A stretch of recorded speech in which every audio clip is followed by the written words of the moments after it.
Jésus, notre Seigneur et Dieu Tout-Puissant, Créateur de l'univers, Esprit éternel, toi le grand Elohim, tu nous as rassemblés ce matin dans ta maison afin que nos âmes t'adorent et t'adorent en esprit et en vérité. Amen.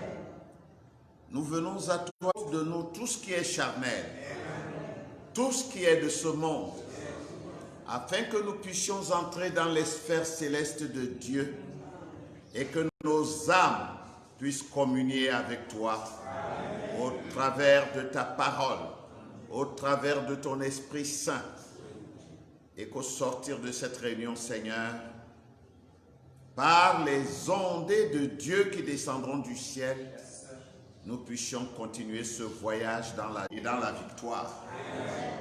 Merci Père pour tout ce que tu as déjà fait pour nous ce matin et pour tout ce que tu feras encore. Nous nous livrons à toi, Seigneur, afin que ta volonté seule soit faite. Et que chacun de nous, au fond de son âme, désire continuellement d'accomplir le but de Dieu dans sa vie. Reçois la louange, la gloire, l'exaltation et la magnificence dans le nom bien-aimé et tout suffisant de notre Seigneur et Sauveur Jésus-Christ. Nous t'avons prié. Amen. Amen. Amen. Amen. Que le Seigneur vous bénisse. Amen.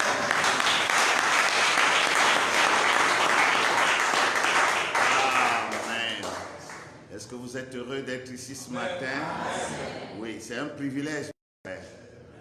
Ce n'est pas tout le monde qui trouve cette grâce aux yeux de Dieu d'être rassemblé dans les lieux célestes en Jésus-Christ. Je ne dis pas dans une église, ça tout le monde peut le faire, mais dans les lieux célestes en Jésus-Christ. Amen. Nous voulons acclamer le Seigneur. Amen. Que son grand nom soit béni. Amen. Nous sommes heureux d'être ici ce matin. Je vous salue chacun par son nom. Amen.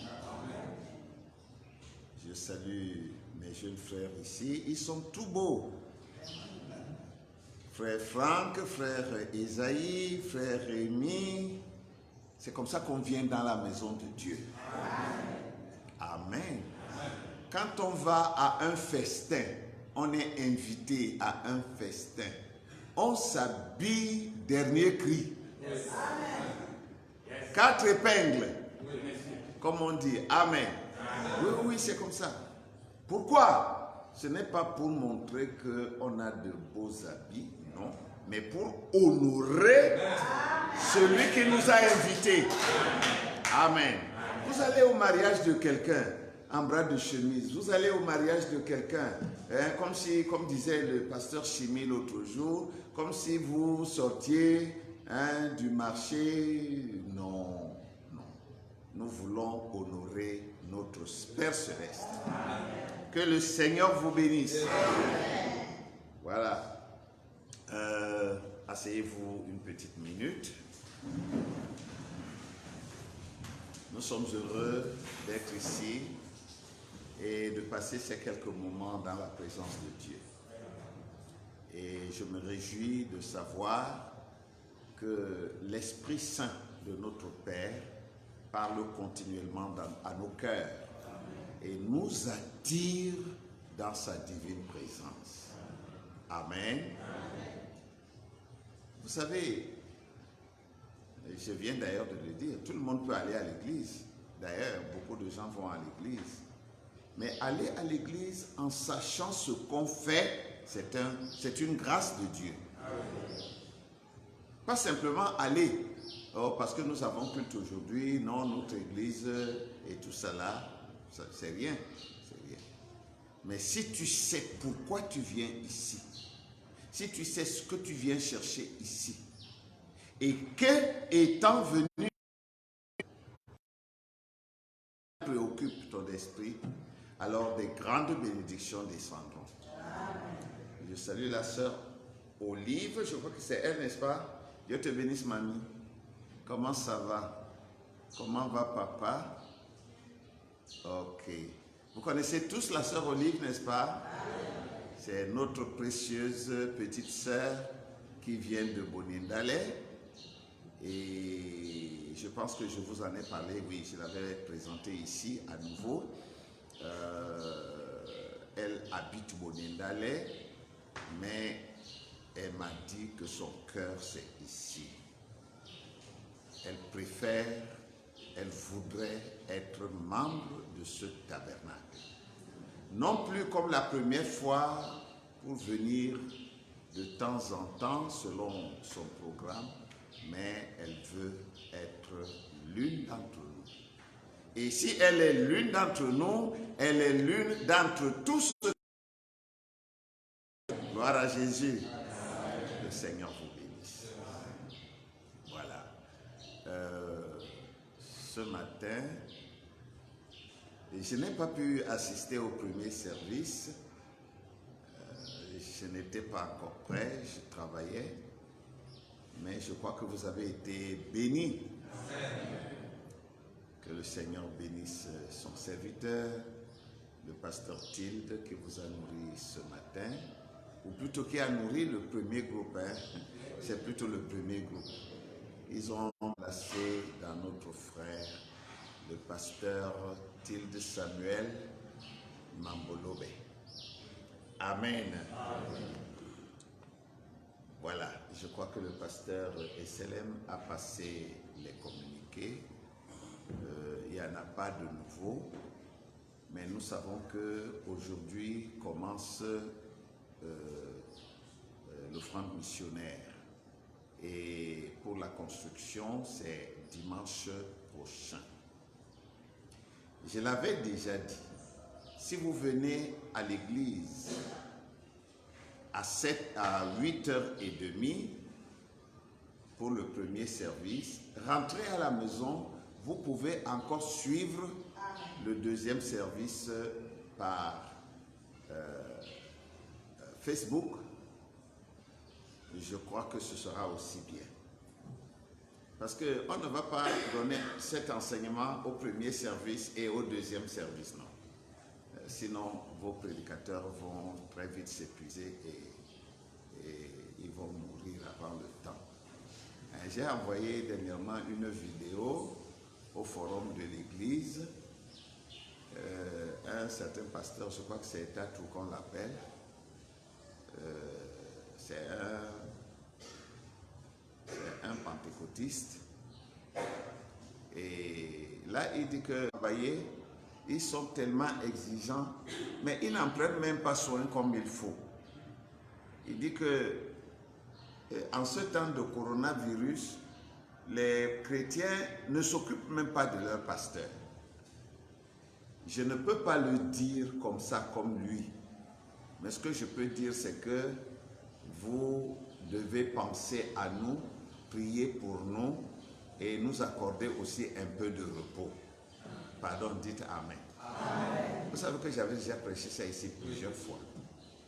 Les hommes de Dieu ne sont pas les machines, mais même les machines se reposent. Je ne dis pas que vous ne devez pas appeler votre pasteur ou vos pasteurs. Je ne dis pas que vous ne pouvez pas avoir recours à eux. C'est tout à fait normal, c'est votre droit. En le faisant, vous savez quand même que lui aussi, il peut se fatiguer. Allô, pasteur, c'est minuit. Allô, pasteur, c'est 2h du matin. Allô, pasteur, c'est midi. Allô, pasteur, c'est 14h. Vous comprenez qu'il ne peut pas se reposer. Je ne parle même pas seulement du pasteur, mais de tous les prédicateurs. Vous devez même les inciter à se reposer. J'avais déjà parlé ici avec les administrateurs. Poussez ces gars à se reposer. Poussez-les à se reposer. Dites, non, non, pasteur, on voit que tu es un peu fatigué, il faut que tu prennes un peu de repos. Pourvoyez aussi au moyen.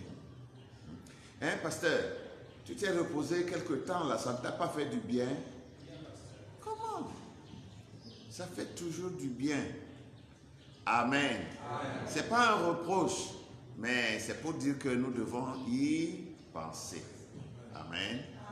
Dieu vous bénisse. Parce que nous-mêmes les pasteurs aussi, il faut dire que nous avons une part de responsabilité dans ça. Parce que le pasteur veut travailler. Il ne voit pas qu'il est fatigué. Même quand il est fatigué, il faut qu'il travaille. C'est vrai, il y a quelque chose au fond de lui qui soupire pour les enfants de Dieu. Mais le pasteur, les prédicateurs doivent s'arrêter un peu. S'arrêter un peu et souffler, ça leur fait du bien. S'ils ne le font pas, c'est pour ça que vous êtes les administrateurs. On dit administrateur vient du verbe administrer. Administrer-leur un congé, forcé même. Mais pourvoyez aussi au moyen. Parce qu'on ne va pas en congé comme on va à la borne fontaine.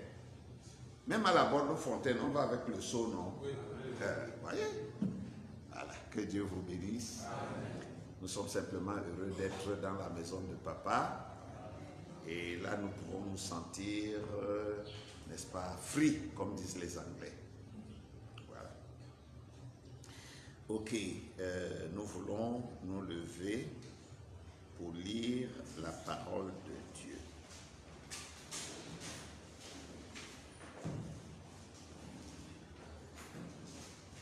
Nous allons lire deux portions.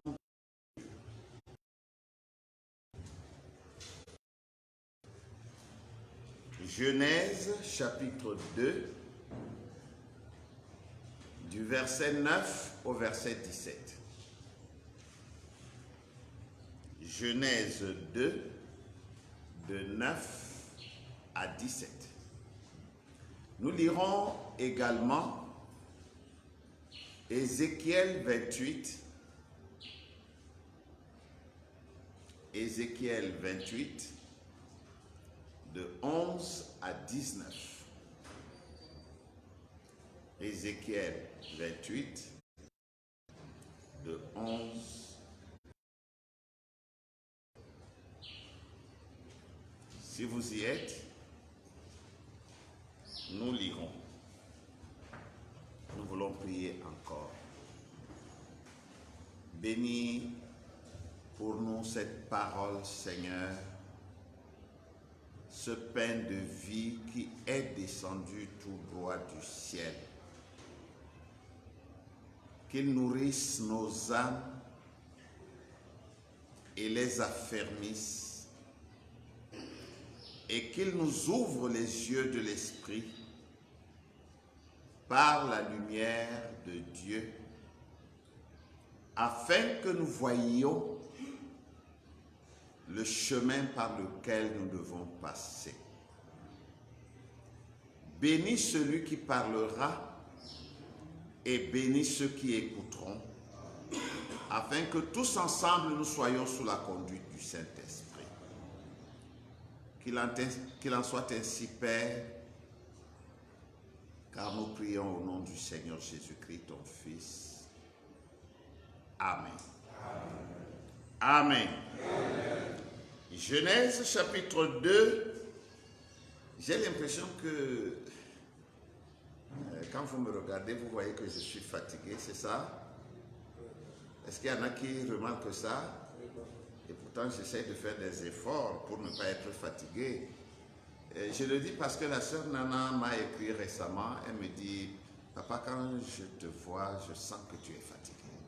Alors que moi, j'essaie de faire qu'on ne voit pas que je suis fatigué. Parce que je ne suis pas fatigué, justement. Frère Toubé dit, bon, ça veut dire qu'il ne me croit pas. Je ne suis pas fatigué. Même si la chair est fatiguée, moi, je ne suis pas fatigué. Amen. Amen. Alors, nous voulons lire dans Genèse chapitre 2, versets 9 à 17. L'Éternel Dieu fit pousser du sol des arbres de toute espèce, agréables à voir et bons à manger, et l'arbre de la vie au milieu du jardin, et l'arbre de la connaissance du bien et du mal. Je vais sauter, vous pourrez lire le reste à la maison. Allons au verset 16, ou plutôt verset 15. L'Éternel Dieu prit l'homme et le plaça pour le cultiver et pour le garder.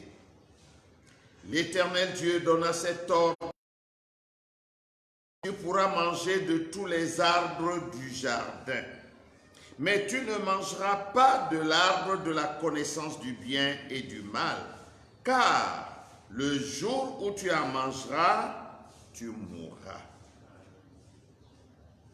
Ézéchiel 28, à partir du verset 11. La parole de l'Éternel me fut adressée en ces mots.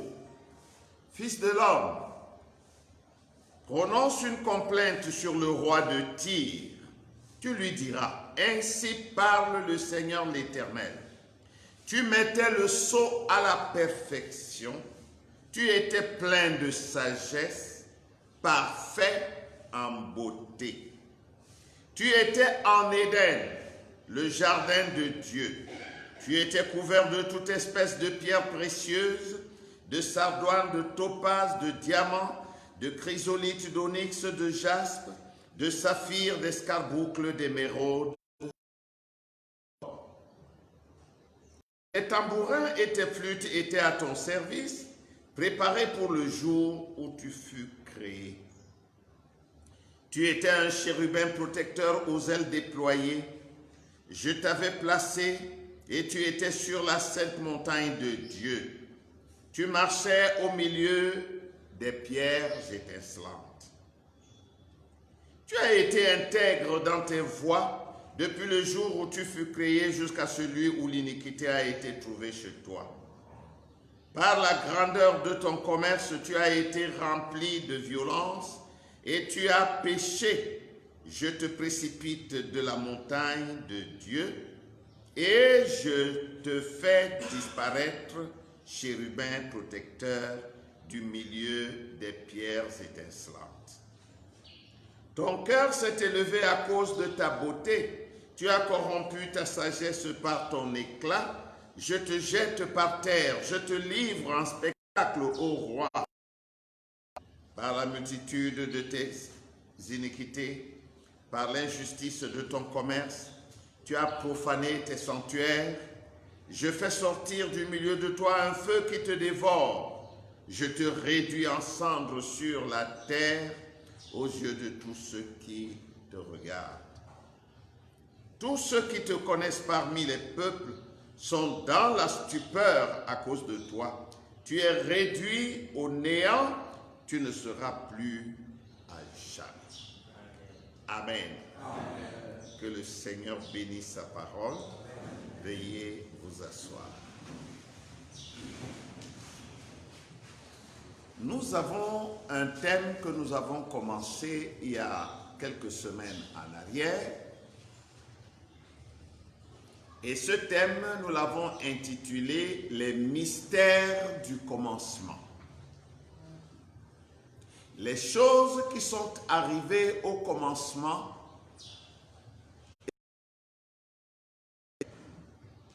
et que beaucoup d'hommes et de femmes ne saisissent pas, ne connaissent pas, ne maîtrisent pas.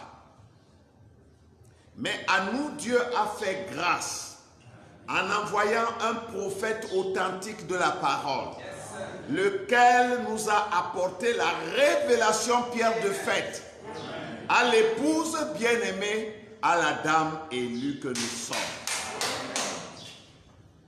C'est pourquoi nous sommes différents des autres, non pas parce que nous nous habillons bien, ils nous dépassent, non pas parce que nous sommes des hommes et des femmes instruits, rien, nous ne pouvons pas les approcher, non pas parce que nous avons ci ou ça, mais parce que la grâce de Dieu est tombée sur nous. Amen. Et nous voulons en être reconnaissants. Amen. Amen. Oui, messieurs.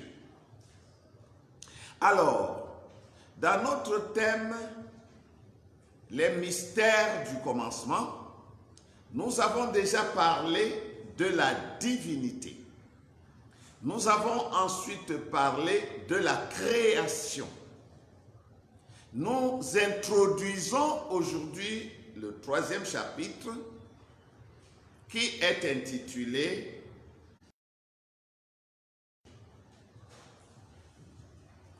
Nous allons donc pendant quelques services parler du péché.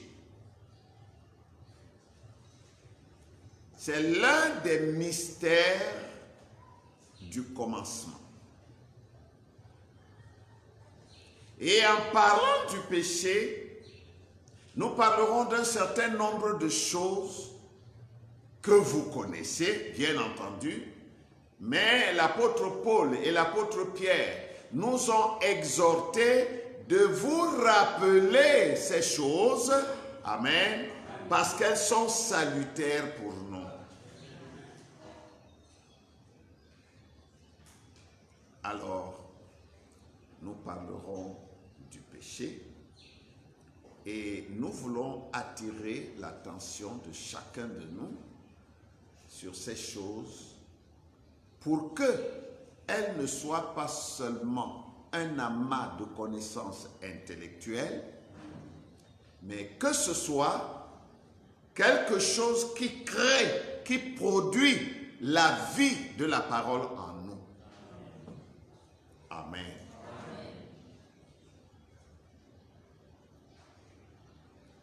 Comme je viens de le dire ce matin, ce sera une introduction. Ce sera l'introduction à notre chapitre intitulé « Le péché ». Et cette introduction, nous allons la sous-titrer « Les 2 arbres au jardin d'Éden ». Les 2 arbres au jardin d'Éden.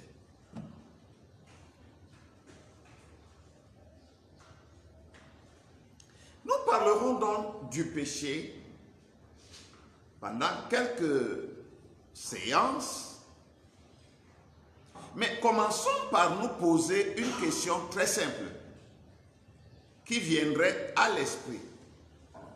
Qu'est-ce que le péché? Vous avez certainement déjà entendu quelqu'un, pour refuter la parole de Dieu, demander le péché c'est quoi?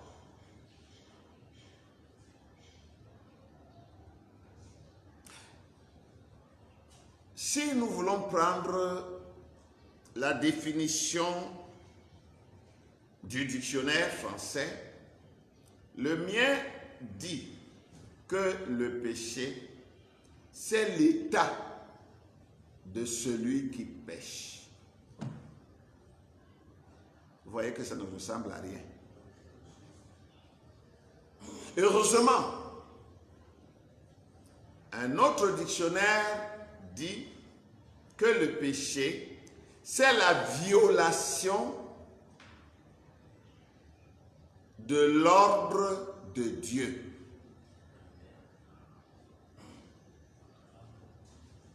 Dieu donne un ordre, Dieu prend une disposition, Dieu dit quelque chose, Dieu édicte une loi. Et vous passez à côté.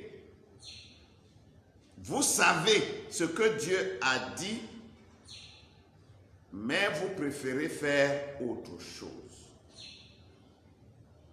Ce dictionnaire dit que c'est le péché.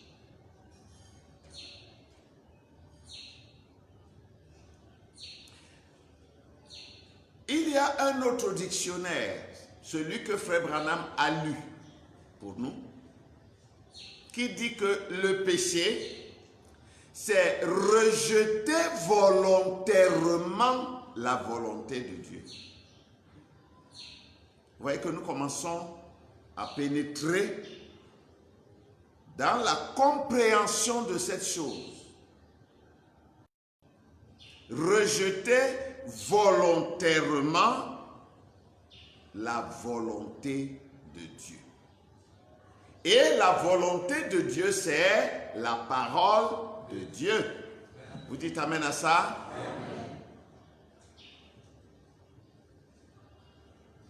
Mais le prophète de Dieu nous en donne deux autres définitions caractéristiques.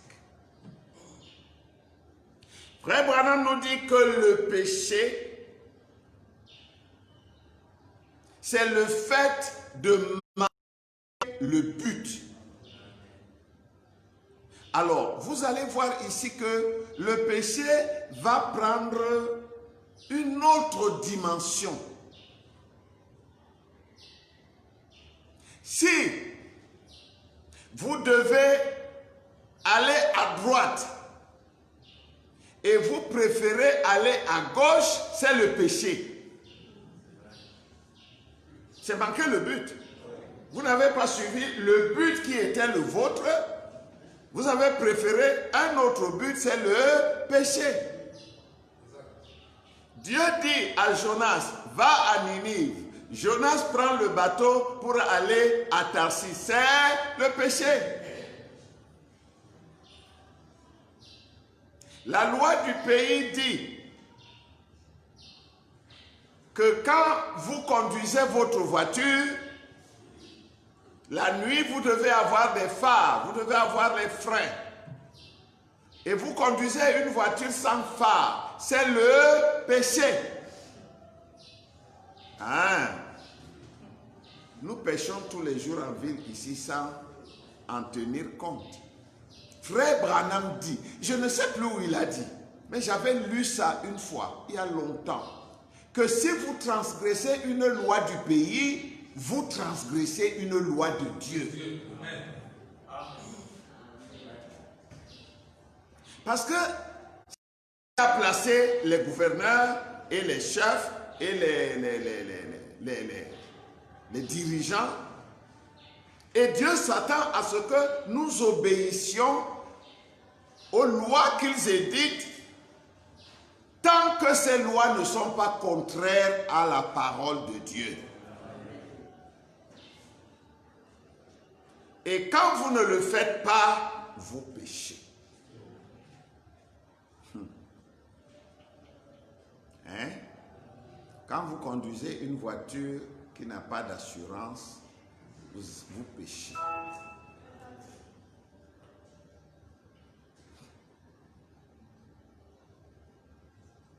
Ça, c'est grave. Mais notre prophète dit que manquer le but, c'est ça qu'on appelle le péché.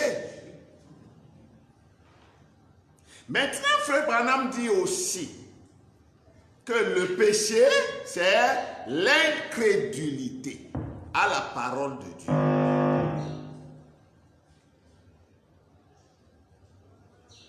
Qu'est-ce que l'incrédulité? C'est refuser d'accepter ce que Dieu a dit. Verrez à la parole de Dieu quelque chose d'autre qui n'est pas la parole de Dieu. C'est péché.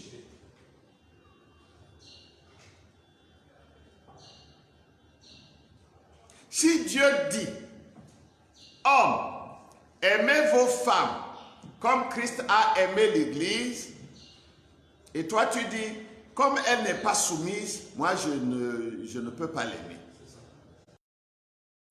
Péché. Ou si elle dit, parce que Christ a dit, la parole de Dieu dit, femmes, soyez soumises à vos propres maris. Si elle dit, comment je veux être soumise? L'homme là, il ne me nourrit pas, il ne m'habille pas, il me tape. Donc moi, je ne peux pas me soumettre à un homme comme ça. Tu es une incrédule. Tu ne crois pas. Tu es une pécheresse. Et ce n'est pas moi qui dis. Je ne fais que présenter ce que le prophète, que nous croyons.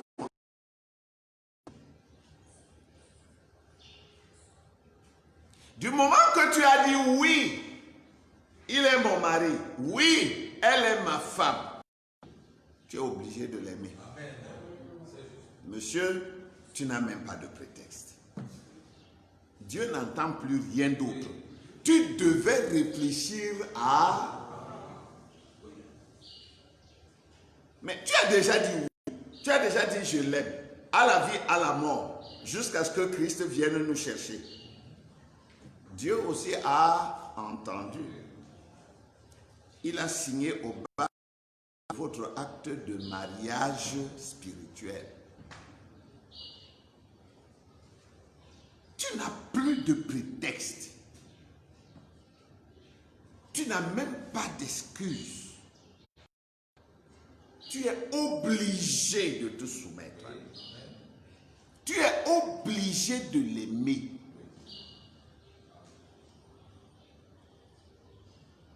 Amen. Ce n'est pas très facile.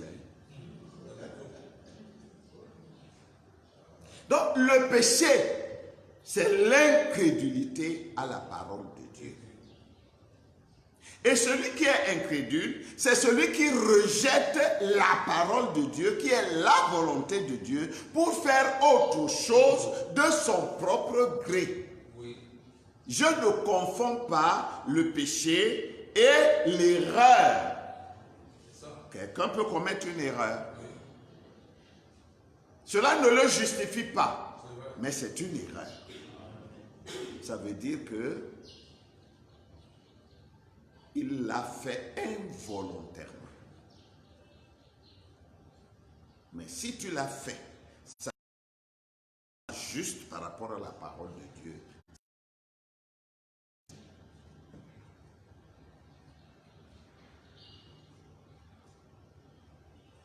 C'est rare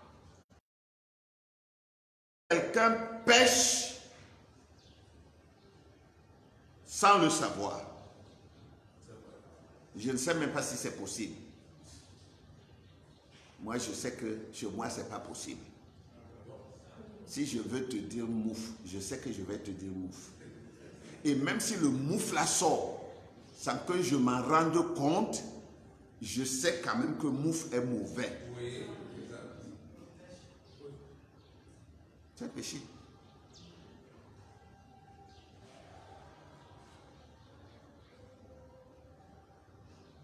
Alors, Frère Branham nous a expliqué le péché. Écoutez ce que Frère Branham dit. Je vais lire quelques extraits.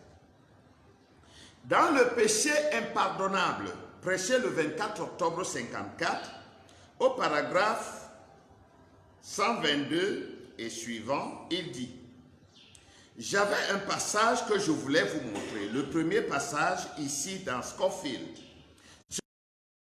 Dans cette note au bas de la page. Je crois que ça se trouve dans Romains au chapitre 3. Il dit ici, interprétant bien sûr cela par Webster, c'était le dictionnaire préféré de Frère Branham. Dans les notes en bas de page, il dit: péché, c'est rejeter la volonté de Dieu. Quand Dieu a déjà révélé sa volonté et toi tu t'en écartes pour faire autre chose, c'est le péché. Le péché dans sa forme initiale, c'est le rejet de la parole de Dieu révélée. Ça, c'est Frère Branham qui parle maintenant pour confirmer ce que Scofield a déjà écrit.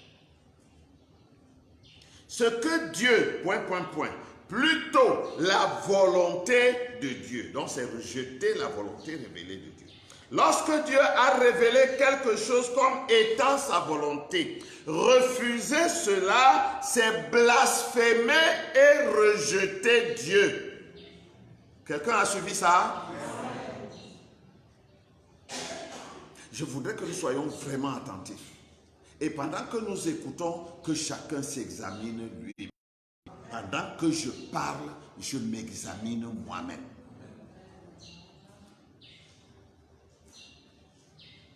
Plus bas, Frère Branham dit: Ève fit volontairement quelque chose qu'elle savait être interdit par Dieu. Est-ce juste? L'Assemblée dit Amen, note de l'éditeur. Maintenant, regardez cela. Lorsqu'Ève volontairement,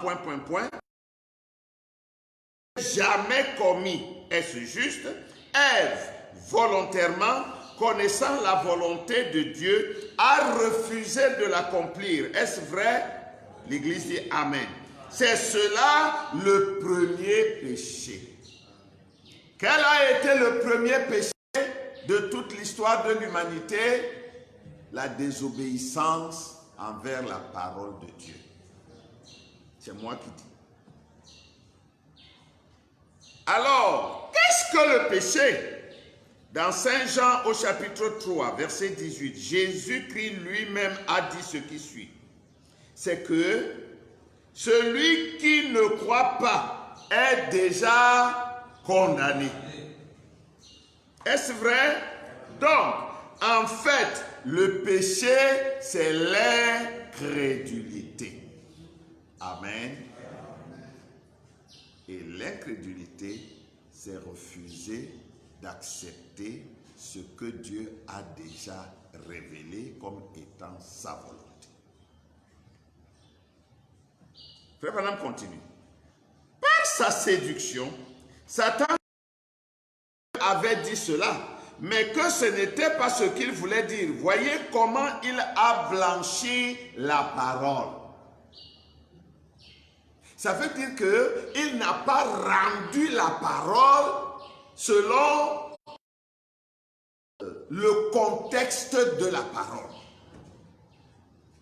Il a bien prêché, monsieur. Satan, par le serpent, il a bien prêché. Il n'a pas raconté que des mensonges. Il a bien prêché. Mais seulement quelque part, il a tordu un peu la parole. C'est le 0,1% là qui nous a mis dans la condition où nous sommes aujourd'hui.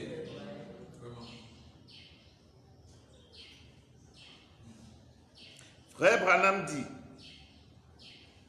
et maintenant ce même mensonge pourri est raconté aujourd'hui par Satan aux prédicateurs et aux membres d'église. Frère Branham frappe 2 fois sur la chair, note de l'éditeur, disant, la parole de Dieu dit ceci et cela. Et il cite ça bien.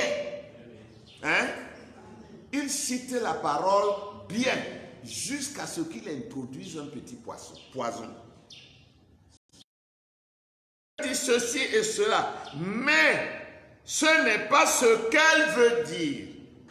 Frère Branham dit, la parole de Dieu veut dire exactement ce qu'elle dit. Alors il faut la prendre telle qu'elle dit là. Dans le message pourquoi je suis contre les religions organisées, prêché le 24, je crois que je n'ai pas la bonne date ici. Excusez-moi un peu. Oui, je n'ai pas la bonne date. J'ai fait copier-coller de la date de la précédente citation. C'est pas grave. Vous allez suivre ça vous-même.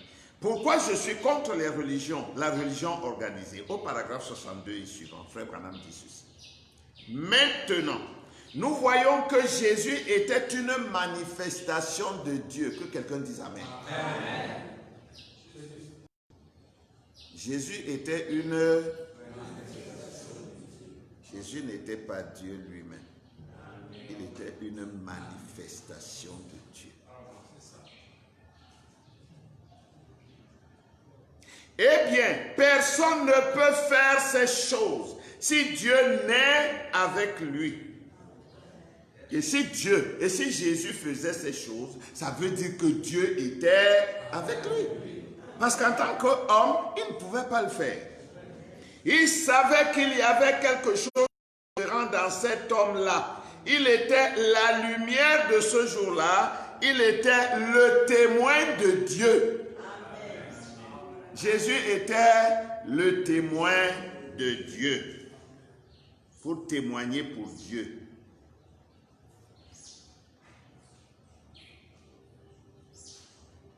Corée aussi avait vu la même chose en Moïse, en ce jour-là. Il n'avait pas un homme comme Moïse. Celui-ci était le témoin divin de Dieu pour ce jour-là, le témoin de la puissance de Dieu.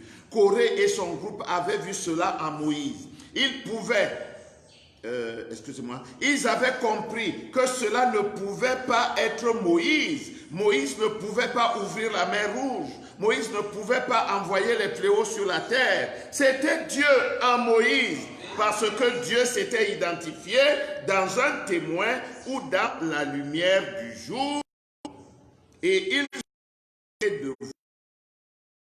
dirait constituer tout un groupe de gens introduire n'importe quoi.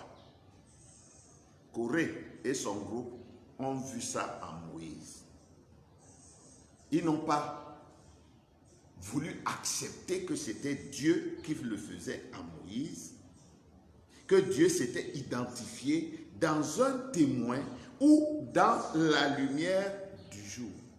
J'insiste ici pour nous ramener en arrière, n'est-ce pas, à la création, quand nous avons dit que la lumière du jour, c'était Adam. Parce que le jour, c'est Dieu, c'est Christ. Et la lumière du jour, c'est la manifestation. Et c'était Adam au jardin d'Éden. Et la manifestation de la nuit, c'était le serpent au jardin d'Éden. Nous allons y revenir. Dans le message, la clé pour la porte, je vous ai dit que dans ces enseignements, nous lirons beaucoup. Parce que c'est ça qui doit être notre fondement. La clé pour la porte, prêchée le 7 octobre 62, au paragraphe 94 et 95, Frère Branham dit. Dans Hébreux chapitre 12, il est dit, « Nous donc aussi, puisque nous sommes environnés d'une si grande nuée de témoins, rejetons toute incrédulité qui nous enveloppe si facilement. Il est dit, péché. En fait, le péché, c'est l'incrédulité. Voyez, l'unique péché, l'unique, le seul, il n'y en a pas deux. Le seul, l'unique péché, c'est l'incrédulité. Et un péché veut dire manquer le but. Voilà les explications du prophète concernant le péché. Au paragraphe 95, je vais lire un petit quelque chose là.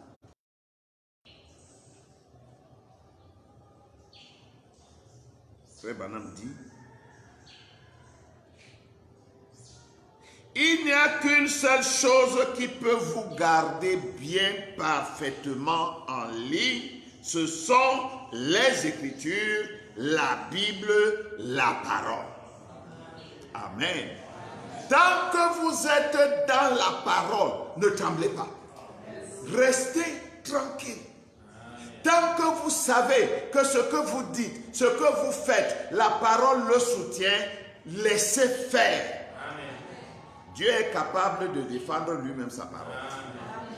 Et c'est elle qui peut nous garder en ligne.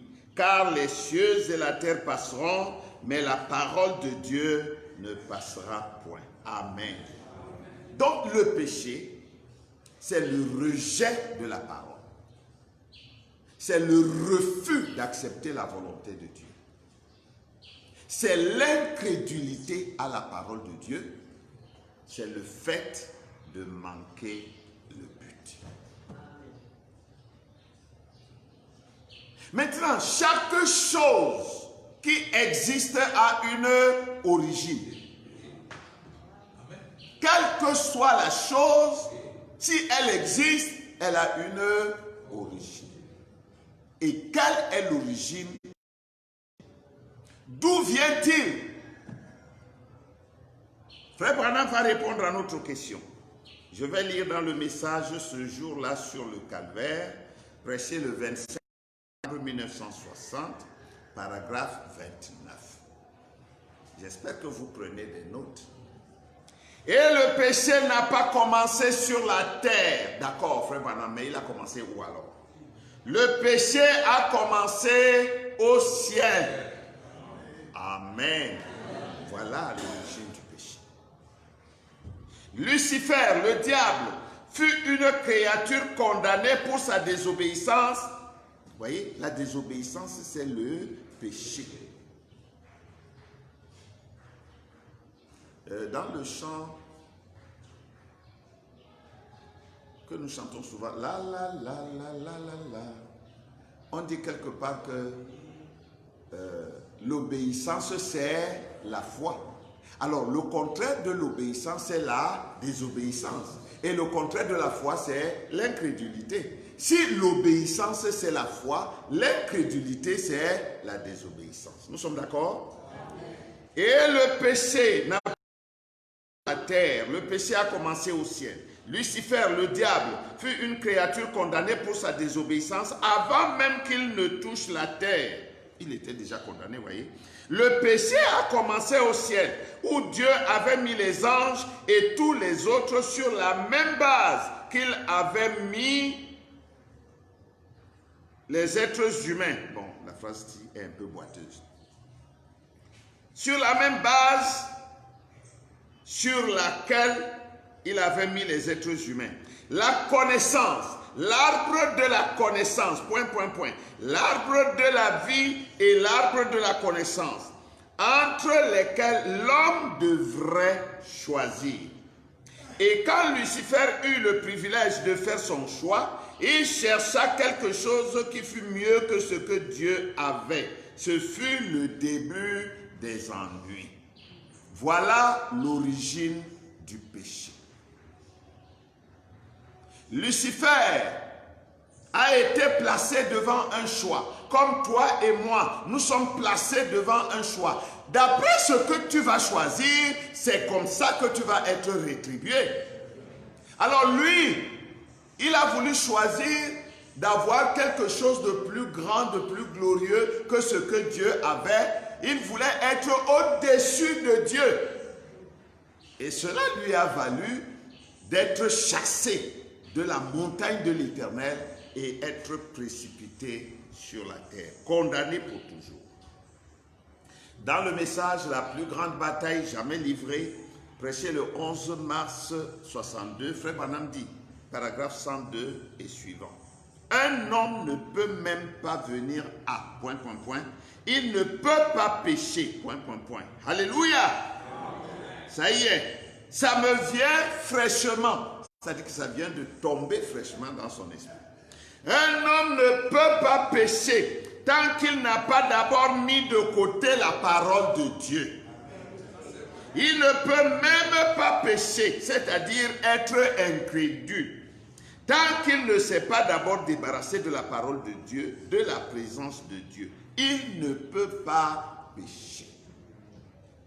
Pour qu'un homme pêche, c'est-à-dire pour qu'un homme soit incrédule à la parole de Dieu, même à une seule parole de Dieu, il faut d'abord qu'il mette cette parole de Dieu de côté.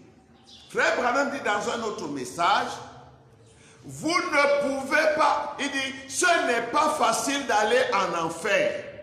Il dit, pour que vous alliez en enfer, vous devez premièrement vaincre Dieu. Ça veut dire que Dieu a mis des barrières sur toute la route qui va en enfer. Il met ici une barrière, il met devant une barrière, au tournant il met une barrière, au carrefour il met une barrière partout pour que tu n'ailles pas en enfer. Mais tu te détournes de Dieu, tu rencontres la barrière de la parole que Dieu a placée pour t'éviter l'enfer. Tu bouscules, tu casses la barrière, tu sautes par-dessus, tu contournes parce que je veux aller en enfer. Et quand tu as complètement vaincu Dieu, il te laisse alors aller en enfer. Parce que Dieu ne veut pas qu'aucun périsse. Mais il veut que tous soient sauvés et parviennent à la connaissance de la vérité. Ça, c'est les paroles de l'apôtre Paul. Nous savons tous, nous sommes témoins, parce que nous tous ici, nous avons péché, d'une manière ou d'une autre. Nous savons que quand tu veux aller faire ce que tu sais que Dieu n'aime pas ça, c'est un combat. Dieu te dit non, tu dis ah non, moi, c'est parce que, c'est à cause que, c'est ceci que, c'est cela que. Dieu dit non, mais tu sais qu'il est écrit. Oui, c'est vrai, je sais qu'il est écrit, mais,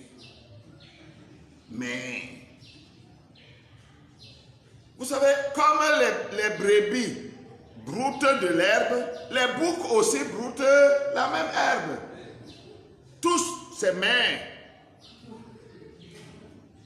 Alors il va arriver un moment, on appelle ça la ligne de démarcation, où tu la traverses, il n'y a plus de chemin de retour. C'est pourquoi nous devons faire attention. C'est pourquoi, quand l'Esprit de Dieu parle dans ton cœur, arrête. Arrête ce que tu fais. Parce que c'est la grâce de Dieu qui t'appelle pour que tu n'ailles pas trop loin et que tu reviennes à la maison. Amen. Ève ne pouvait pas pécher tant qu'elle n'avait pas mis de côté la parole de Dieu, en ouvrant son canal de raisonnement à son âme et commençait à raisonner. Eh bien, c'est certain, mon mari ne m'a jamais dit ces choses. Mais je crois que il m'a dit de ne pas faire ça. Mais tu sais, tel que tu le présentes, c'est tellement réel, c'est tellement clair. Je crois que ce serait formidable parce que tel que tu le présentes, c'est tellement clair. Même si c'est clair, même si c'est bien, si ce n'est pas ce que la parole a dit, laisse ça tranquille. Amen. Amen. Dans le message, nous voudrions voir Jésus prêcher le 16 mai 57 au paragraphe 24. Frère Branham dit, qu'est-ce que le péché? C'est là que nous sommes encore, à cette première question, parce que c'est le fondement, c'est la base. Qu'est-ce que le péché? Quelle est l'origine du péché? Nous avons voler, mentir, parier, commettre un meurtre. Ce n'est pas ça le péché. Vous pouvez dire amen. Amen. Vous êtes convaincus que c'est vrai comme ça? Le prophète de Dieu dit que même si vous avez tué quelqu'un, ce n'est pas le péché. Nous, les hommes, nous appelons ça péché. Ce que Dieu appelle péché. Écoutez, frère Branham. Ce sont les attributs de l'incrédulité. C'est parce que tu ne crois pas. C'est parce que tu es déjà un pécheur que tu fais ça. Vous comprenez? Donc, frère Branham n'est pas en train de dire que même si tu mens, ce n'est rien. C'est pas ce qu'il dit. Il dit que ce n'est pas ça que Dieu regarde comme péché. Dieu regarde ça comme conséquence de ton péché qui est l'incrédulité.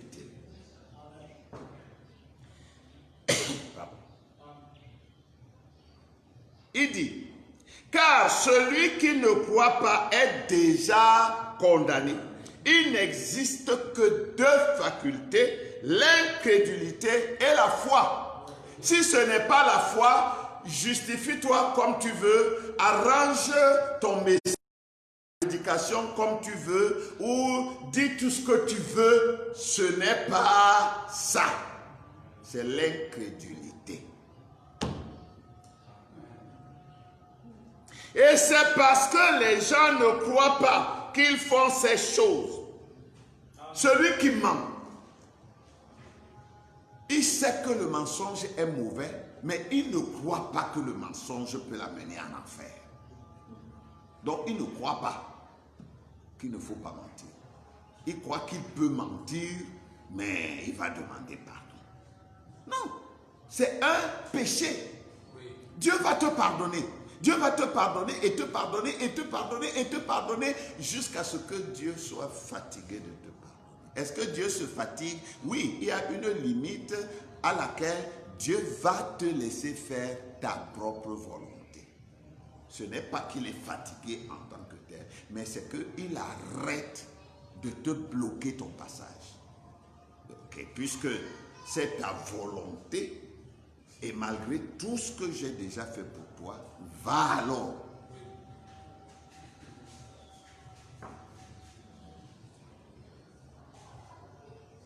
Frère Branham dit, et c'est parce que les gens ne croient pas qu'ils font ces choses. Mais un homme qui est un croyant ne fait pas ces choses.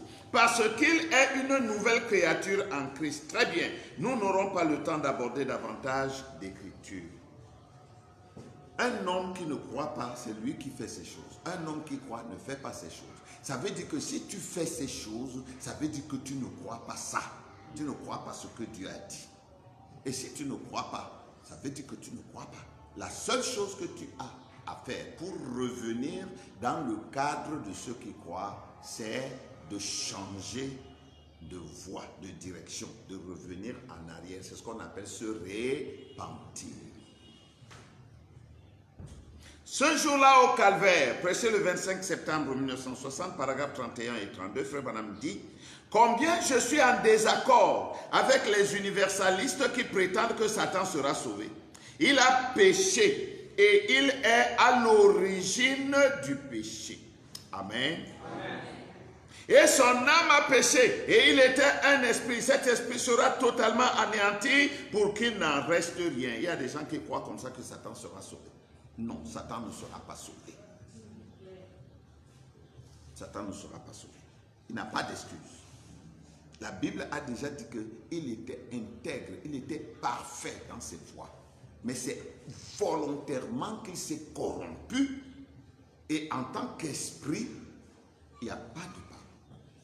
Dieu ne pardonne pas à Satan. Pourquoi? Parce que Satan est un esprit. Mais nous, nous sommes des esprits dans la chair. Or, Dieu, en nous donnant la chair, savait que la chair était faible et que la terre qui a servi à mouler, à modeler notre corps, était déjà souillée. Et cette souillure est collée à nous. Vous ne pouvez pas vous en séparer. La seule chose que vous pouvez faire, c'est de fortifier l'homme intérieur afin qu'il mette une barrière. Et quand le péché toucha la terre au commencement, comme un voile d'obscurité tombe des cieux, il littéralement la terre. Cela plongea chaque créature de la terre et toute la création de Dieu dans l'esclavage, dit Frère Branham. Un peu plus tard, il dira ainsi, cela devait venir de quelque part où le péché n'existe pas. Cela ne pouvait venir de la terre. Le péché ne pouvait donc pas venir de la terre. Le péché est venu du ciel. Maintenant, nous savons ce que c'est que le péché. Et nous connaissons l'origine du péché. Mais qui est l'auteur du péché? C'est Dieu qui est le créateur de toutes choses. La Bible dit, rien de ce qui a été créé n'a été créé sans la parole. Alors, si le péché existe, qui a créé le péché?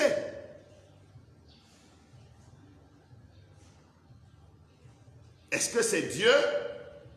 La réponse est simple. Dieu ne peut pas créer le péché. Alors, qui a créé le péché? Y a-t-il un deuxième créateur qui aussi a créé ces choses parmi lesquelles le péché? Non, il y a un seul créateur et c'est Dieu. Mais comment donc le péché existe et Dieu ne l'a pas créé? D'où vient-il donc? Nous avons parlé de ça, nous y revenons un peu pour ceux qui n'ont pas suivi. Dieu n'a jamais créé le péché. Je vais aller plus loin. Le péché n'existe pas. Le péché n'existe que pour ceux qui sont incrédules, c'est-à-dire qui ont rejeté la volonté de Dieu. Le fait de rejeter la volonté de Dieu vous met dans une situation qui n'est plus avec Dieu, alors vous êtes pécheur. Vous êtes quelqu'un qui a rejeté. Est-ce que Dieu a créé le rejet? Non. Vous avez lu dans la Bible et Dieu dit que le rejet soit? Non. Mais Dieu a créé les hommes et les esprits. Et Dieu a placé dans chaque homme et dans chaque esprit la possibilité de choisir ce qu'il désire. Si tu restes avec Dieu, c'est-à-dire avec la parole, tu vas toujours choisir la volonté de Dieu. Mais le jour où tu tournes le dos à la volonté de Dieu parce que tu vois que ça ne t'arrange pas, tu es déjà dans le péché. Tu n'as pas volé, tu n'as pas menti, tu n'as pas commis adultère, tu n'as pas tué quelqu'un, tu n'as pas fumé la cigarette, tu n'as pas bu un verre d'alcool. Mais tu es déjà un pécheur parce que tu as tourné le dos à la volonté de Dieu. Est-ce que tu as appris quelque chose? Non. Mais simplement parce que dans ton cœur tu as dit, moi je ne suis pas d'accord avec ça. C'est terminé. Tu es un pécheur.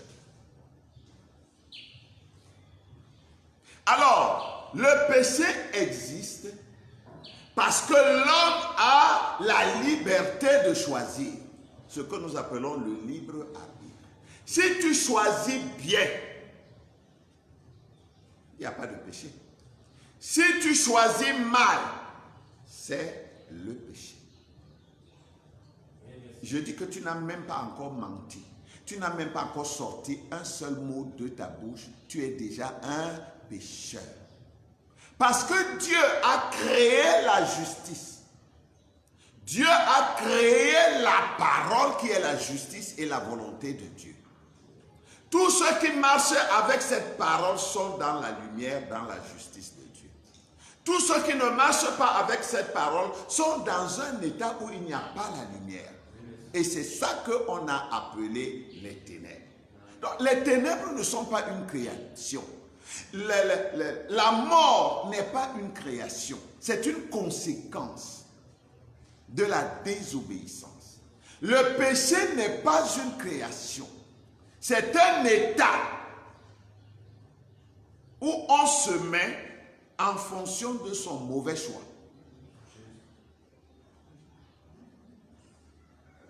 Il y a donc quelqu'un qui est l'auteur, pas le créateur, mais l'auteur. Celui qui a commencé le péché, c'était Lucifer, devenu Satan. Le prophète dit dans le Parent Rédempteur, prêché le 2 octobre 1960, au paragraphe 117, et je saute pour lire le milieu, le diable ne pouvait pas mourir. Oh non, je dois commencer un peu plus haut, excusez-moi.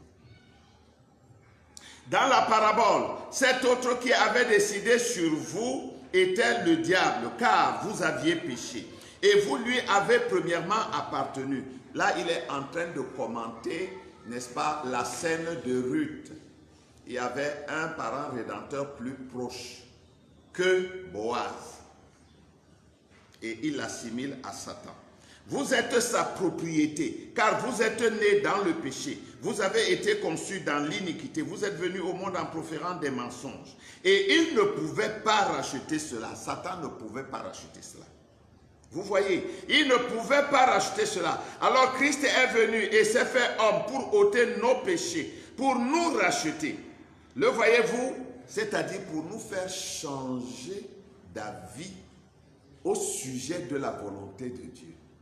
Donc Christ a payé le prix pour que nous n'allions pas mauvaise voie et que nous puissions revenir en arrière dans la volonté de Dieu. Le voyez-vous? Mais l'autre homme ne le pouvait pas. Le diable ne pouvait pas mourir pour les péchés parce qu'il était l'auteur de la perversion et à l'origine du péché. Nous avons posé une question. Qui est l'auteur du péché? Et le prophète nous dit clairement que c'est le diable.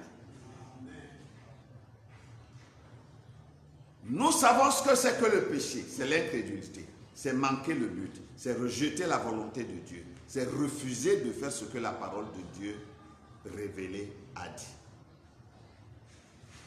Nous connaissons l'origine du péché. C'était au ciel. C'est là que le péché a commencé. Nous connaissons l'auteur du péché, c'est le diable. c'est Satan. Maintenant, comment le péché est-il donc venu sur la terre et a-t-il embrasé tous les hommes?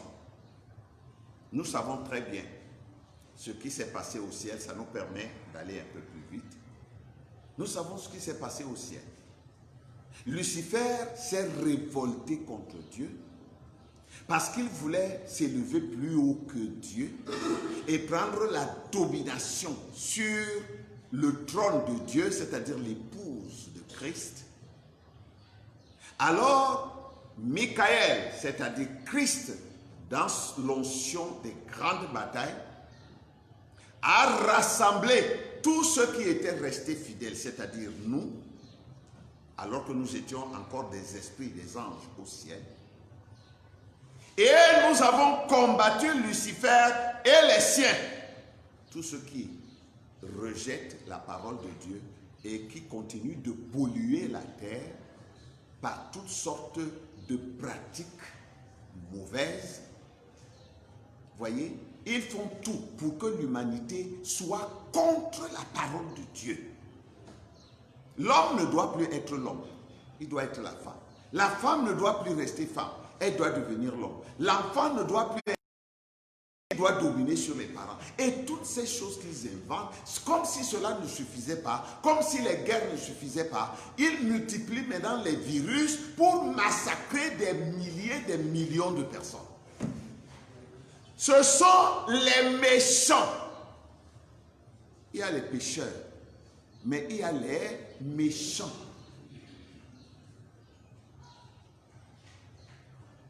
Alors, ça a précipité du ciel, lui et ses enfants, et ils sont venus sur la terre, et ils ont pollué toute la terre.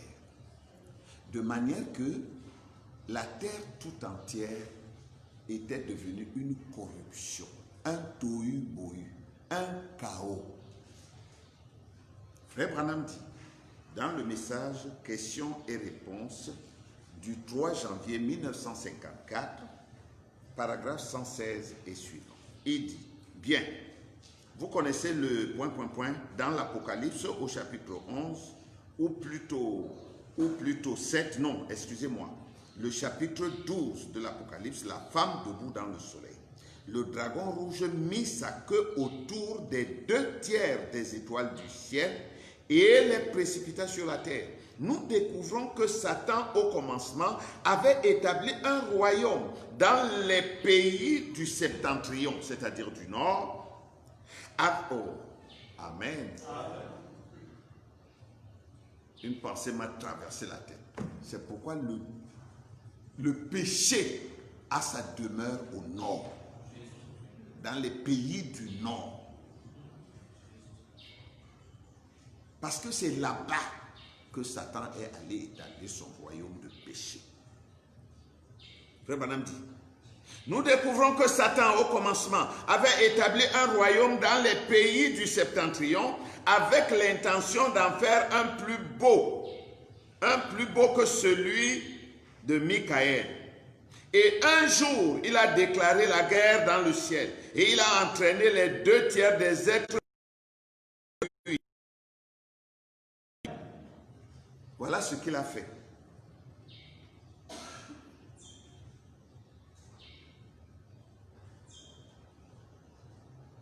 C'est la raison pour laquelle nous ne sommes qu'une minorité. Je veux dire le groupe ... le petit groupe de gens ce matin dans le domaine chrétien, les gens nés du Saint-Esprit parce qu'ils sont en minorité, c'est vrai. Dans questions et réponses sur les Hébreux 3e partie, prêché le 6 octobre 1957, à partir du paragraphe 635.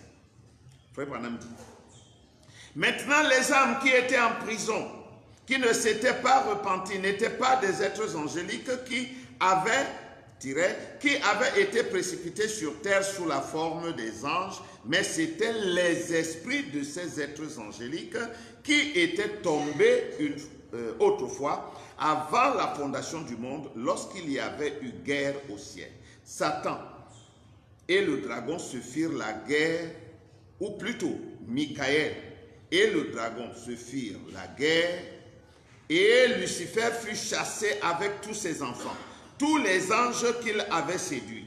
Et ces anges vinrent sur la terre et ils pouvaient alors devenir humains. Ces anges en tant qu'esprits, ces esprits sont entrés, ont possédé des êtres humains et ces esprits sont devenus humains. De même que l'Esprit de Dieu aussi est venu sur la terre et l'Esprit de Dieu, les onctions de Dieu sont entrés dans des êtres humains et sont devenus des fils de Dieu. Et lorsqu'ils le devinrent, c'est alors que les fils de Dieu virent que les filles des hommes étaient belles et qu'ils en prirent pour femmes. Paragraphe 637. Et ces esprits sont venus du trône de Dieu. Ils se tenaient devant le trône de Dieu. Amen. Amen. Et ils ont vécu dans la présence de Dieu des millions et des millions, des aïons de temps. Des aïons de temps avant que le monde ne commence. Ils sont descendus. Non, attendez, avant que le monde commence. Pensez-vous qu'ils ne connaissent rien de l'adoration? Ils sont descendus et ils sont directement entrés dans les hommes et ils adorent Dieu. Dites amen à ça. Ils adorent Dieu. Ils vont à l'église. Ils chantent. Ils prient. Ils donnent des offrandes et des dîmes. Ils jeûnent et tout ça. Mais ce sont ces esprits qui autrefois étaient dans la présence de Dieu, mais qui n'ont pas gardé leur position, qui sont descendus sur la terre et qui ont possédé des êtres humains. Ils sont religieux, c'est des prédicateurs, c'est des pasteurs d'assemblée, c'est des prêtres, et toutes sortes de choses, c'est des croyants. Ils croient comme Satan et ils tremblent. Mais les vrais chrétiens croient et ils se réjouissent. Alors si vous tremblez, ça veut dire qu'il y a quelque chose qui ne va pas. Revenez rapidement en arrière. Même si vous tremblez seulement dans votre cœur en cachette, sachez que vous n'êtes pas en ordre. Amen. Absolument, ils adorent Dieu et ils ont une connaissance de Dieu et ils sont intelligents, malins, instruits, toujours. Mais Dieu les avait rejetés dès le commencement. Amen. Dans la plus grande bataille jamais livrée, prêchée le 11 mars 1962 au paragraphe 58, Frère Branham dit, cette grande bataille, la première qui ait jamais été livrée a commencé au ciel, quand Michael et ses anges ont livré bataille à Lucifer et ses anges. Elle a d'abord commencé, la première bataille s'est déroulée au ciel. Ainsi, le péché n'a pas tiré son origine sur l'origine au ciel. Ensuite, il a été précipité du ciel, chassé du ciel pour venir sur la terre et il s'est jeté sur les êtres humains. Alors, la bataille qui était celle des anges est devenue une bataille d'êtres humains. Et Satan est venu pour détruire la création de Dieu, ce que Dieu avait créé pour lui-même. Il est venu, Satan, pour le détruire. C'était là son but, c'était de détruire ça. Alors, la bataille s'est engagée ici sur terre. Elle s'est engagée et elle fait rage depuis lors. La bataille qui a commencé au ciel, qui était la bataille des anges, est descendue sur la terre et est devenue la bataille des êtres humains. Nous avons expliqué ça dans les espions de Dieu, je crois. Donc nous voyons que quand Satan a été précipité, étant descendu sur la terre avec ses esprits déchus, ses anges déchus, ils sont venus sur la terre et ils ont eu des corps. Dieu aussi a envoyé ses anges sur la terre et leur a donné des corps. Et tous nous sommes devenus des êtres humains. Et c'est pourquoi nous avons tous la même uniforme. J'avais déjà expliqué ça par le passé. Le corps que nous portons, la chair qui est notre vêtement, c'est une uniforme. C'est ça qui nous permet de passer inaperçu au milieu des fils de Satan. Nous allons dans les mêmes marchés, nos enfants vont dans les mêmes écoles, nous allons dans les mêmes hôpitaux, nous tombons malades comme les autres. Il nous arrive même de pécher comme les autres, de commettre des erreurs. Alors ils se disent, mais nous sommes tous pareils. Non, nous ne sommes pas tous pareils. Vous faites ça et vous allez en enfer. Nous arrive de faire ça parce que nous sommes dans un costume de chair, la terre maudite. Mais nous avons en nous quelque chose que vous n'avez pas. Ce quelque chose, c'est la semence de Dieu. Cette semence vient tout droit de Dieu lui-même. C'est elle qui fait de nous des fils et des filles de Dieu. Nous avons une destination différente de la vôtre. Alléluia. Quand tu dis ça, est-ce que toi-même tu gardes la parole? Quand tu dis ça, est-ce que toi-même tu es parfait? Non, je ne suis pas parfait à tes yeux. Je ne suis même pas parfait à mes propres yeux. Mais aux yeux de Dieu, je suis parfait. Pas selon ce costume que je porte. Il me regarde selon la semence prédestinée. C'est pourquoi il me donne la force, n'est-ce pas, la capacité de lutter pour soumettre ce costume. C'est ça qui fait la différence. Nous naissons tous de la même manière, nous grandissons de la même manière, nous parlons la même langue et tout. Mais alors, nous ne parlons pas le même langage. Est-ce que vous comprenez ça? Nous parlons la même langue, mais nous ne parlons pas le même langage. Notre langage, le langage des fils et des filles de Dieu est le langage du ciel. Le langage des autres est le langage de l'enfer. C'est pourquoi ils vous diront des choses et ils vous exhiberont n'importe quoi. Le chrétien ne peut pas faire ça. Le chrétien rejette ça. Et s'il lui arrive de le faire, il se répand. Oh, alléluia. Nous allons terminer. Je ne sais même pas combien de temps j'ai déjà pris, mais on va terminer. Nous avons intitulé cette introduction « Les deux arbres au jardin d'Éden ».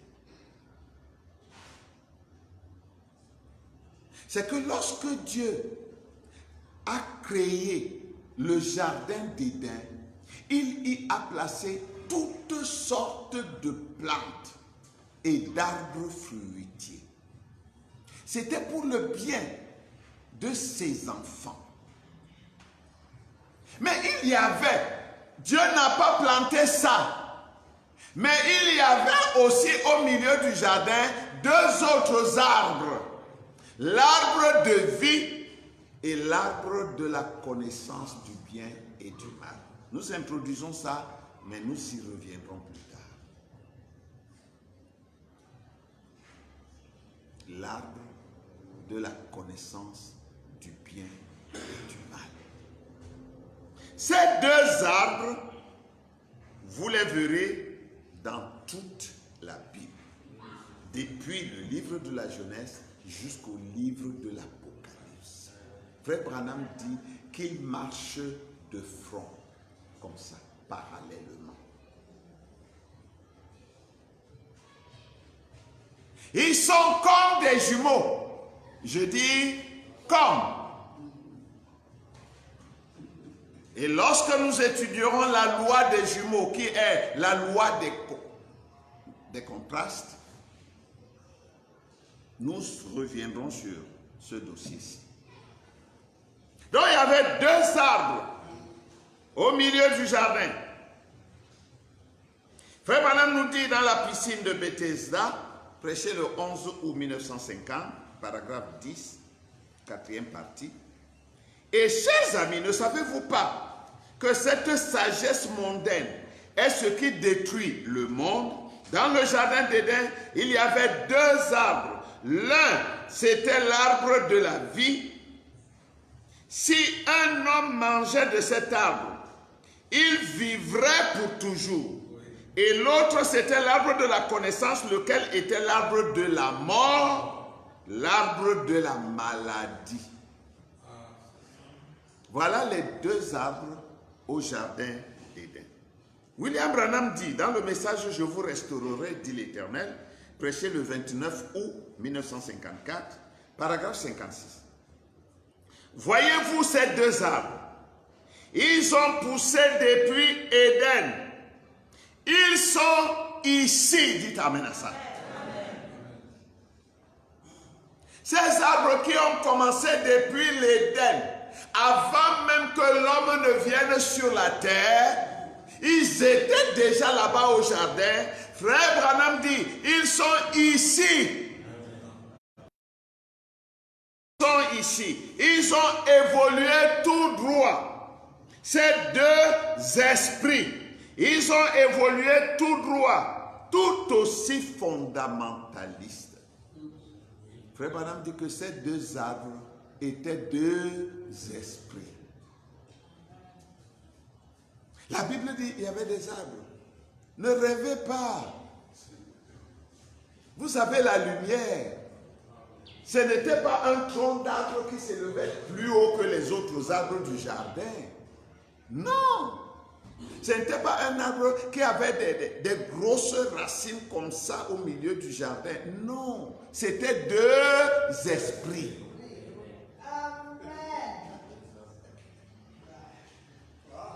Dans le message Jéhovah Jireh, deuxième partie, prêché le 6 juillet 1962 au paragraphe 49, le prophète dit, Christ, cet arbre qui était dans le jardin d'Éden, il y avait deux arbres dans le jardin d'Éden, ces deux arbres y étaient placés pour la reproduction.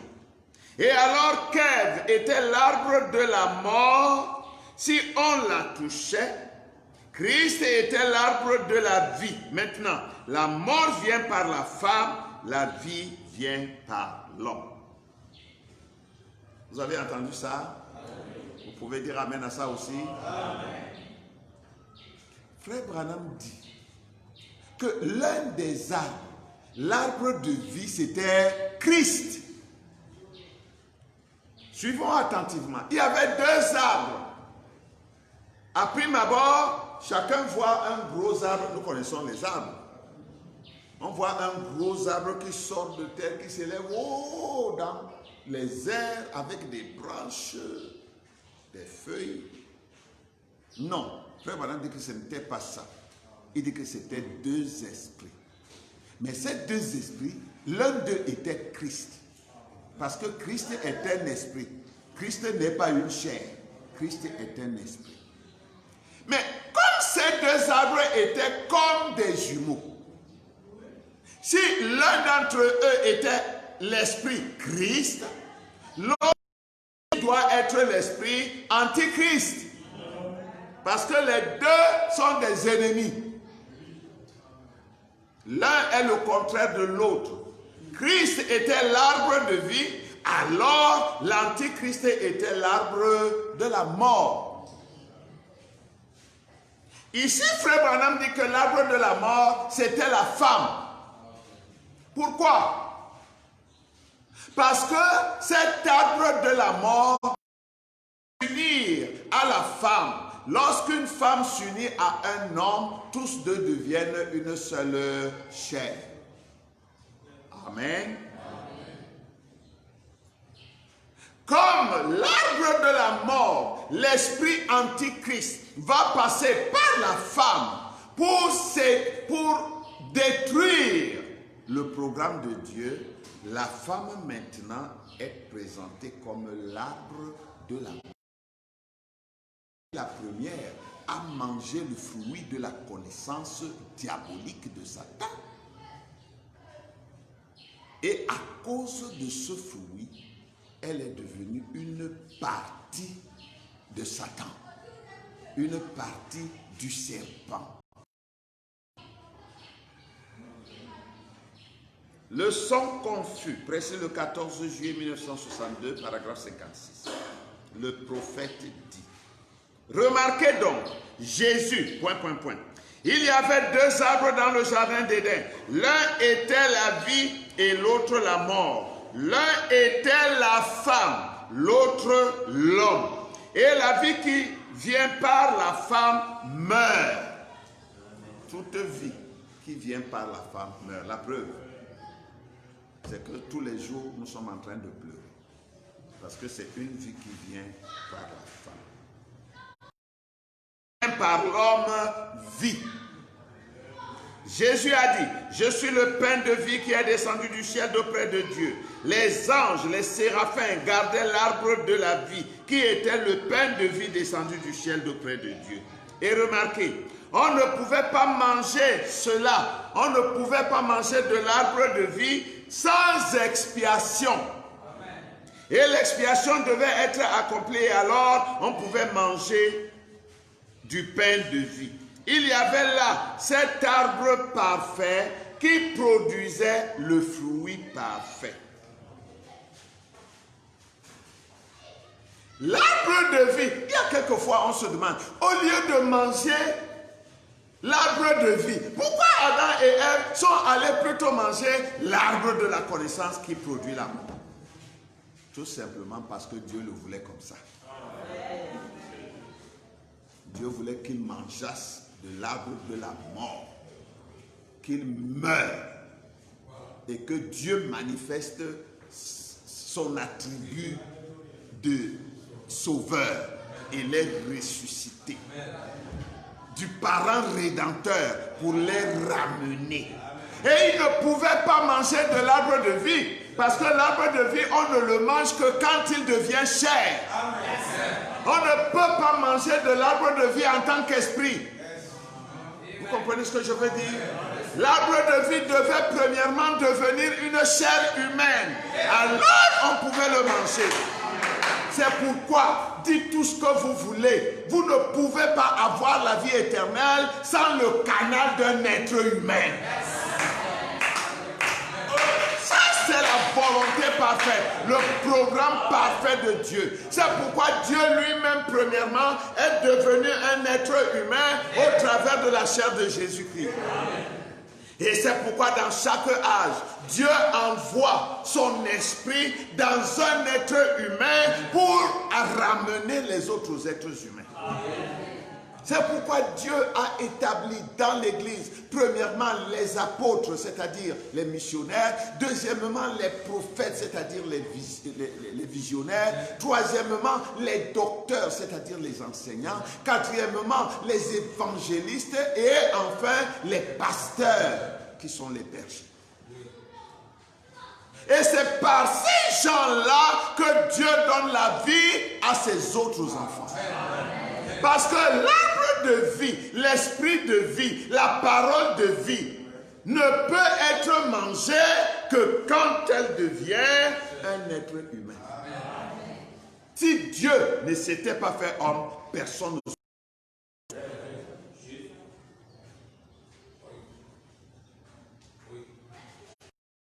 Frère Branham dit plus bas. Mais cette vie au sein de cet arbre doit vivre. Dieu a dit, je restituerai. Car la lumière du soir est destinée à faire mûrir. Le cœur de Dieu se trouve au centre de cet arbre. Maintenant, frère Branham va nous dire que cet arbre-là, c'est l'épouse de Christ. Donc vous comprenez qu'au jardin d'enfants, au jardin d'Éden, il y avait 2 hommes et 2 femmes. Est-ce que vous êtes avec moi? C'est ça le mystère du commencement. Il y avait 2 hommes et il y avait 2 femmes. Le premier homme, c'était le serpent, qui était presque comme un homme, au point d'avoir une place pour l'âme, mais il n'avait pas d'âme, parce qu'il était une bête. C'est comme la bête qui arrive là. bientôt, qui va séduire le monde entier. Elle n'a pas d'âme. L'âme de Dieu n'est pas en elle.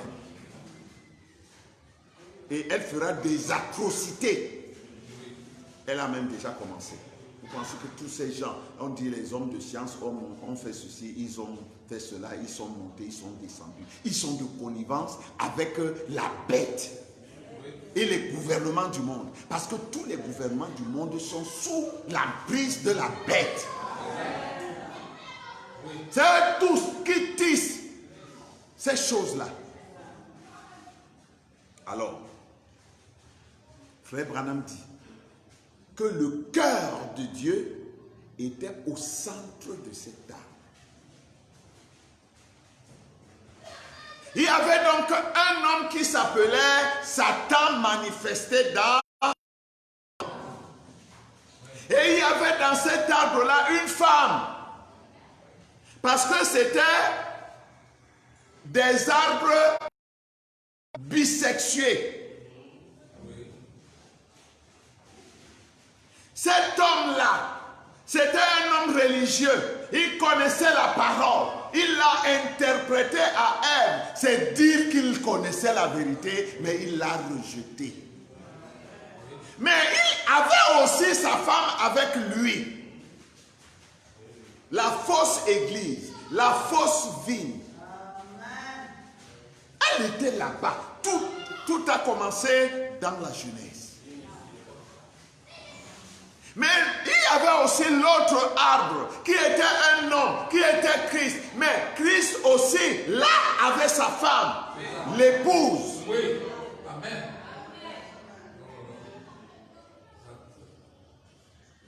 Ève n'a été que la représentation de ces deux femmes. D'un côté, elle a accepté Dieu. De l'autre côté, elle a accepté le diable. C'est pourquoi elle va donner naissance à Caïn, le fils du serpent de Satan. Et de l'autre, et aussi donner naissance à Abel, le fils d'Adam de Dieu. Or, regardez donc cette Ève aujourd'hui. C'est un mélange. C'est deux églises mélangées ensemble. Le naturel, bien entendu. L'église de Satan est là, l'église de Dieu est là. Nous tous, nous louons Dieu, nous adorons Dieu, nous servons Dieu, nous disons Alléluia. Les uns vont à gauche, les autres vont à droite, on couvre toute la République. Mais il y a deux femmes à l'intérieur de tout ça. Mais le prophète de Dieu nous dit le cœur de Dieu, l'amour de Dieu. Amen. Le cœur de Dieu, c'est Christ. Et il dit, le cœur de Dieu est au centre de cet arbre-ci. C'est-à-dire que quand vous voyez cet arbre, ne vous en faites pas. Son amour est à l'intérieur de lui. Son épouse est encore cachée. Elle va seulement être révélée après, lorsque cet arbre sera fendu à Golgotha.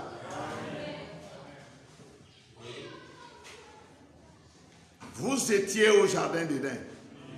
Oh, dites amen à ça. Je n'avais pas encore pensé à ça avant.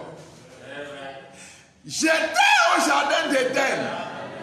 Mais j'étais caché à l'intérieur de l'arbre époux. C'est pourquoi William Branham a prêché un message, la restitution de l'arbre épouse. Elle s'est mélangée avec la femme de Satan, l'église de Satan, du diable. Les deux se sont mélangés sur la terre. Les deux ont la même uniforme. Les deux habitent ensemble. La lumière et les ténèbres ont cohabité, sont en train de cohabiter. Mais le divin créateur, qui est le Seigneur de son Église, est en train de la séparer. Il est en train de tamiser. Oh, alléluia. Oui, la farine d'un côté et le sang de l'autre. Mes frères, si vous voyez quelqu'un qui va en enfer, faites tout ce que vous pouvez pour l'aider. S'il vous dépasse, priez, restez tranquille. Qui vous dit que Dieu ne fait pas exprès que certaines choses arrivent pour que les enfants de Dieu qui sont en train de suivre le monde soient corrigés et reviennent à Dieu? Il dit qu'il va même vous casser la patte parce qu'il ne peut pas permettre que vous alliez en enfer. Dieu ne peut pas le supporter. Il ne peut pas le supporter. Il va vous humilier jusqu'au dernier degré. Il va permettre qu'on vous torture. Il va permettre toutes sortes de choses. Mais pourvu que vous vous ressaisissiez et que vous reveniez à la... Aucun d'entre eux ne sera perdu. Peu importe où il a fui, peu importe où il s'est fourré, Dieu a juré par lui-même, je les relèverai tous. Et aucun ne se perdra. Aucun. Oh, gloire. Alléluia. Je vais m'arrêter ici. 2 arbres au milieu du jardin. Nous y reviendrons. Ces 2 arbres, c'étaient 2 esprits. Ces 2 esprits, c'était l'esprit de Christ et l'esprit antichrist. Mais à l'intérieur de ces arbres, il y avait encore d'autres arbres. Chaque arbre cachait un arbre. Parce que les arbres qu'on voyait qui étaient là, dont on parle ici directement dans la Bible, c'étaient les arbres époux. C'était les hommes. C'était des esprits. L'esprit de Christ, c'est un homme. L'esprit d'Antichrist, c'est un homme. Mais chacun de ces esprits cachait un autre arbre à l'intérieur. Chacun cachait son église, sa femme.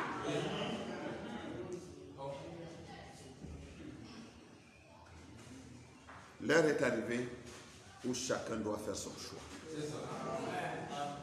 De quel arbre es-tu? C'est toi qui vas décider, ce n'est pas Dieu. Dieu nous a donné le libre arbitre. De quel arbre es-tu, mon frère? Frère Madame dit que le péché qui a commencé au ciel, maintenant fait rage sur la terre. Il fait même rage en nous. C'est pour ça que nous avons les combats tout le temps.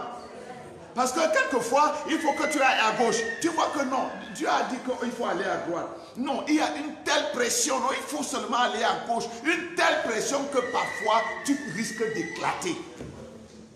Mais la bataille, c'est ça. La guerre, c'est ça. L'ennemi peut vous acculer. Il peut même tuer certains des vôtres. Mais tant que vous êtes vivant, vous êtes un soldat. Tirez. Continuez de combattre. Continuez de...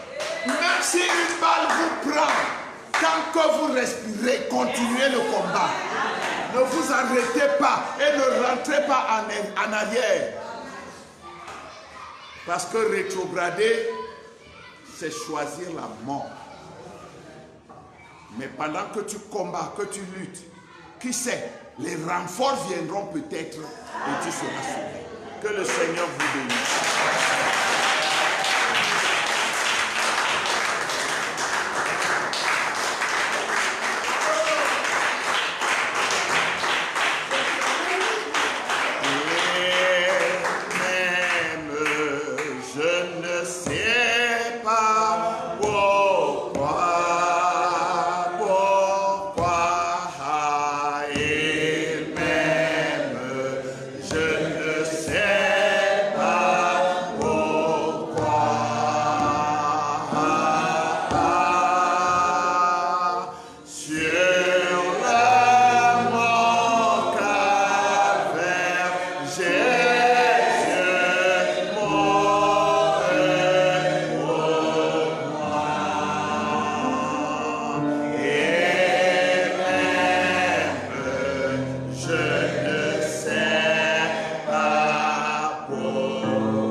À notre Dieu qui avant même que ce programme commence à se dérouler sur la terre nous avait déjà préconnus et nous a prédestinés pour nous manifester en ce temps de la fin. Rendons-lui grâce et hommage. Tous ensemble, nous prions le Seigneur. Béni soit ton Seigneur, Seigneur. Toi qui ce matin est descendu au milieu de tes enfants et a ouvert notre intelligence afin que nous puissions comprendre les Écritures. Merci Seigneur pour la révélation de ta parole.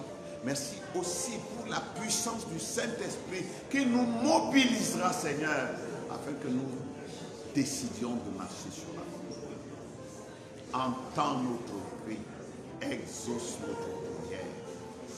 Entends notre cri et exauce notre prière.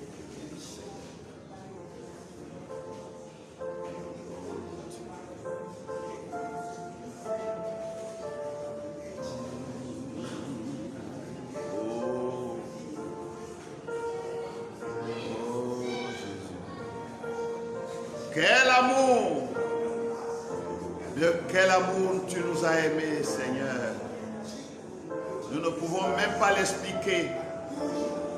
Nous n'arrivons même pas encore à comprendre. Comme il est grand ton amour pour nous, Seigneur. Pourquoi pas les autres? Pourquoi c'est nous? Pourquoi moi seulement? Oh Dieu, je suis reconnaissant pour la grâce que tu m'accordes. Non pas que je sois juste, non pas que je sois parfait, mais Seigneur, je sais que tu m'as appelé, que tu m'as choisi, et je veux que tu me soutiennes dans ce combat, afin, Seigneur, que je soumette ma chair, que je vainque toute l'adversité, et que j'entre dans la gloire de notre Dieu. Oh, accorde-le-nous, Seigneur. Bénis chacun de tes enfants ce matin. Chacun de ceux qui écouteront cette parole. Laisse que la bénédiction de cette parole repose dans chaque cœur, dans chaque âme. Laisse que la lumière du Saint-Esprit nous éclaire, afin que nous puissions voir, que nous puissions comprendre, que nous puissions croire, que nous saisissions la révélation. Et qu'ainsi nous devenions une partie de cette parole. Que nous nous identifions à la volonté de Dieu. Nous continuons de combattre pour y arriver, Seigneur, car nous savons que de nous-mêmes, nous ne le pouvons pas. Mais nous voulons l'être.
et de nous conduire encore dans une prière.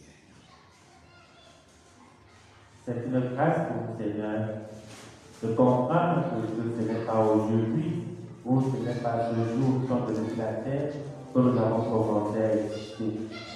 Et c'est une grâce aussi de comprendre que ce n'est pas le jour où nous avons entendu ta parole que nous avons connu que nous étions les fils de Dieu. C'est une grâce, ô Dieu, de comprendre que notre existence, c'est depuis dès avant la fondation du monde, Seigneur. Par ce jour-là, quand Michael combattait contre Lucifer, nous étions avec lui.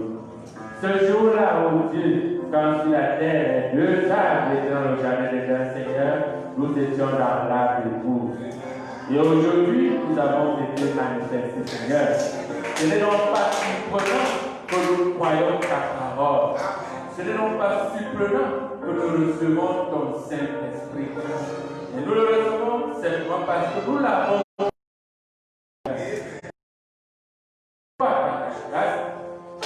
de nous restaurer dans notre position originelle, de nous remettre à notre position, à notre place que nous avions, comme Jésus l'avait dit, Seigneur. Il a dit au Père, donne-moi la gloire que j'avais quand j'étais auprès de toi. C'est cette même gloire que nous aussi, Seigneur, nous avions quand nous étions auprès de toi. Mais seulement par un tout petit tour, tu nous as fait traverser notre théophanie et nous a remis dans ce corps de chair, dans ce corps de péché, où chaque jour nous le trouvons. Mais comme des braves soldats, nous nous levons et nous nous remettons en marche. Parce que nous savons que notre vocation, c'est d'être comme Jésus-Christ. Oh Seigneur, prends soin de chacun de nos frères et laisse que ta glorieuse présence, ton âme, ton Saint-Esprit, inonde nos âmes et nous conduise toujours sur le chemin de la vérité. Nous ne voulons à l'aucun cas nous retrouver dans les ténèbres. Nous ne voulons à l'aucun cas nous tourner le dos à ta lumière pour pouvoir nous retrouver de l'autre côté, Seigneur, parce que nous sommes des enfants du jour. Nous sommes des fils de la lumière, Seigneur. Et à cet effet, nous devons marcher. Si toi, qui es le soleil divin, tu n'éclaires pas nos âmes, Seigneur. C'est pourquoi nous te remercions pour des précieux âmes, pour des précieux Éphésiens que tu as mis devant nous, Seigneur, afin de nous conduire dans ta lumière. C'est pourquoi nous prions que tu bénisses notre pasteur. Nous prions que tu le bénisses, Seigneur, et que tu remplisses encore ton cœur à la présence de Dieu, et que tu diminues, oh Seigneur Jésus, ton esprit de ta connaissance, Seigneur, et que tu augmentes encore, oh Dieu, la compréhension de ta parole, afin que nous aussi, qui le suivons, qui l'écoutons, Seigneur, nous puissions toujours marcher dans la lumière.